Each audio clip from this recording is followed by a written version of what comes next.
Today, I want to introduce you to Davy. Davy is an ambitious young student from a small town in Malawi, a country in southern Africa. He is 15 years old and his parents are proud that his grades enabled him to get a good spot at the secondary school. But despite his good reputation, the school lacks essential educational resources, like books, maps, laboratory equipment. Even when there is a book available, it is often outdated and doesn't follow the new curriculum. Now, despite this, Davy's school is in possession of a fully equipped computer room, as it has been one of the very few privileged schools in Malawi to become part of a digital education initiative. Sadly, however, the 30 computers provide no help whatsoever, especially not in meeting the challenge of lacking educational resources. Since the project team is gone, there's no internet connection, some computers are full of viruses, and others are simply broken. No one knows how to fix them. All in all, they're pretty useless. In fact, they are just rotting in the school's computer lab. Now, in Davy's position, would you not also feel disappointed about such wasted potential? Surprisingly, this is a common pattern. To foster education, more and more organizations in developing countries make use of digitization. The industry is drastically growing. In fact, we live in a golden age of information and communication technologies for development, or for short, ICT4D. New technologies enable distance learning and drastically increase the accessibility of education for schools, universities, and training programs. And COVID, once and for all, has placed it on the agenda of every development organization. Whether for small NGOs or big aid agencies, digitizing their educational efforts has become a top priority. Yet, many of these projects still fail, some partially, many entirely. Like Davy's school, many schools in developing countries are still essentially turned into technology junkyards. Some of them even with iPads. Whilst the planned benefits are often realized during the early phases of implementation, they tend to vanish in the long run. They often do not even outlive the pilot phase. This challenge uncovers a crucial gap between project's design, its intended benefits, and its so bitterly disappointing reality. Considering this chronic failure of ICT for development and the new wave of project launches triggered by COVID, today it is more important than ever to explore how we might be able to create successful digital education projects with enduring impact. So, what does a successful, sustainable digital education project look like? How can we close the gap between intended benefits and the actual outcome? The first time that I heard about the unused computer room at Davy's school, I was still a student in secondary school myself. My friend Fred and I were planning to visit Davy's school. Our schools were twin schools. During preparation, the teachers told us about the seemingly pointless computer room and its unused potential. They also told us about the lack of basic educational resources and the severely restricted access to the very expensive internet in Malawi. When we learned about these problems, we thought that installing offline digital libraries in their computer room might kill two birds with one stone: the lack of educational resources and the restricted internet access. This is why we developed an offline digital library laptop server through which teachers and students were able to access locally relevant educational materials. This first offline digital library and the overwhelming reactions of teachers and students, among them Davy, kicked off our engagement in this field. It built the basis for the NGO Next Generation Africa. Its founding goal was, and still is, not to create more junkyards, but to empower our fellow students in Malawi and to increase people's access to quality education. We thereby follow the idea that education projects should not be assessed as a snapshot. Rather, a project is successful if its intended benefits are sustained over time. Sustained as it advances from project design and implementation to being run autonomously by the schools. Our concept of success focuses on the impact, not the input. A successful project should not be judged by the numbers of iPads donated, but by the benefits they cause, also long after the project team is gone. Creating such successful projects, of course, is easier said than done. While in the research-rich developed world, implementing digital projects is comparatively easy, and projects in rural developing regions face numerous challenges. They include the weak infrastructure base, such as electricity and internet, the low digital literacy, as well as the lacking financial resources of the schools. Since such projects are also often undertaken by Western organizations, there can also be cultural clashes between the project initiators and the communities on site. So, how can we meet these challenges and design successful digital education projects? One thing is vital to remember here. Technology alone does not improve education. This does not mean that investing in clever technologies is of no avail. But these solutions need to center around the people using them, the teachers and students, their ways of working, studying, and interacting, the environment in which they do so, the local power structures, and most importantly, their perceived needs and challenges. These are the departure points of every successful digital education project. Technology can be an incredibly powerful tool, but it cannot substitute for schools' institutional and social capacity. Unfortunately, most projects in the field still seem to ignore this. They are supply-driven, looking for application opportunities for their products and agendas rather than shaping them in accordance with what schools actually need.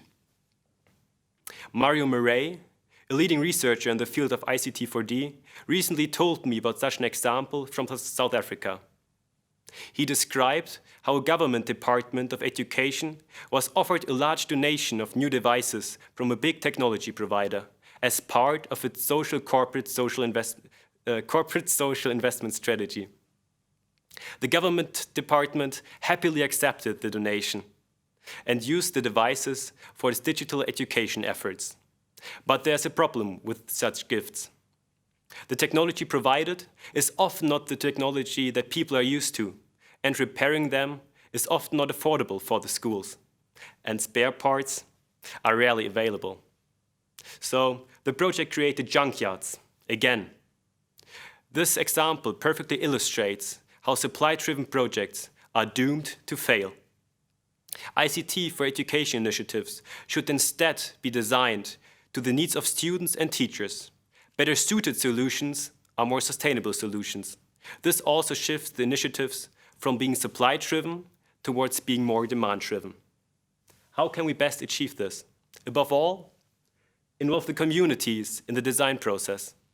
ICT for education initiatives should not only try to understand the people and their challenges on site, but should be realized and modified by them. Think of it as a bottom-up approach, rather than a conventional top-down management approach. In line with this, digital education projects should rely on participatory design processes, which involve the communities from the very beginning. This is also a core principle for our work at Next Generation Africa. Whilst reworking our digital library interface recently, for example, we conducted a large number of interviews with the schools and even the communities around them. Teachers might not be able to program the interface, but their input was crucial to develop an educational environment that is intuitive and accessible for everyone, even for those who have never used a computer before. In this picture, you can see, you can get an idea of the new digital library interface and how it is tested by a student. Being part of the development process does not only help to shape better suited solutions, it also helps to embed the projects into the community, for everyone at the schools to profit. Addressing the challenge of computer literacy is another vital step. For our project schools, we developed a comprehensive program of workshops, user guides, tutorials, and training sessions. For this, we also cooperated with the Malawian University. Let me quickly tell you about one success story. It's about Miss Kanyika, who's a geography teacher. She used to take 2 pieces of chalk and let one circle around the other when she explained the solar system to her students. effective, but still not very descriptive. This is why she was so excited about the opportunities that the digital library offered her. She spotted the chance to convey abstract concepts more vividly. Unfortunately, she had not a lot of prior experience with using computers. This is why almost every day she took chance of the workshops and came to the computer room to practice with us. From the many images, simulation, articles, videos, and pictures that the digital library provided, she selected the best one and used them for her class presentations. Not only Ms. Kanyika was excited about the new possibilities that her skills offered her, her students loved it as well. The road towards sustained impact, however, does not end there. For schools to be able to run and maintain digital education projects in the long run, we also need to address the challenge of limited financial resources. To ensure financial sustainability, it becomes crucial to ensure long-term funding and the use of appropriate technology, which is best sourced and maintained locally. The present norm of short-term funding in ICT4D is insufficient. The current strategies of most of these projects, in which resources flow from Western-based organizations to communities in rural developing regions, also deepens resource dependencies. The computer room in Davies School is a prime example of this. The broken computers could not be repaired without external help. Successful digital education projects need to be designed to become financially sustainable, considering hidden running and maintenance cost. Addressing long-term funding also helps removing external dependencies. The projects of Next Generation Africa are geared towards being run, maintained, and even expanded by people at and around the schools. For this, we heavily rely on our partnerships with schools, education authorities, and local organizations. At each school, for example, there's one teacher responsible for administrating the project, the digital library champion. These champions function as organizers, problem solvers, leaders, trainers, and contact persons for their colleagues and students. Transferring the project into the hands of the schools also helps to spark innovation. At one school, for example, teachers, inspired by the digital library and the possibilities of digitization, started to create video lessons. They've created several hundred videos by now. These videos are uploaded to the digital libraries, they're shown in local community education cinemas, and they're circulated on USB sticks via minibuses. Davy, I hope you still remember him, is another prime example of how our project is taken over by people in Malawi. He's actually about to turn 21, and 2 years ago he graduated from our very first digital library project school. He was so excited about the project and how it helped him in preparing for his exams that he decided to reach out to us. Today, he's doing workshops himself, teaching people how to use computers in the digital library for their education and classes. He brings the digital library to new schools and empowers students by doing so. I'm so happy that just recently, Davy was joined by 2 further colleagues, 2 young women who are also coming from a project school with digital library.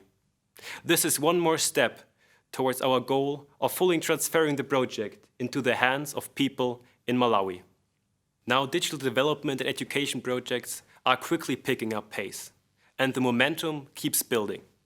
Especially during the COVID crisis, many ideas have been raised for how to use digital means as remedies to these extraordinary challenges.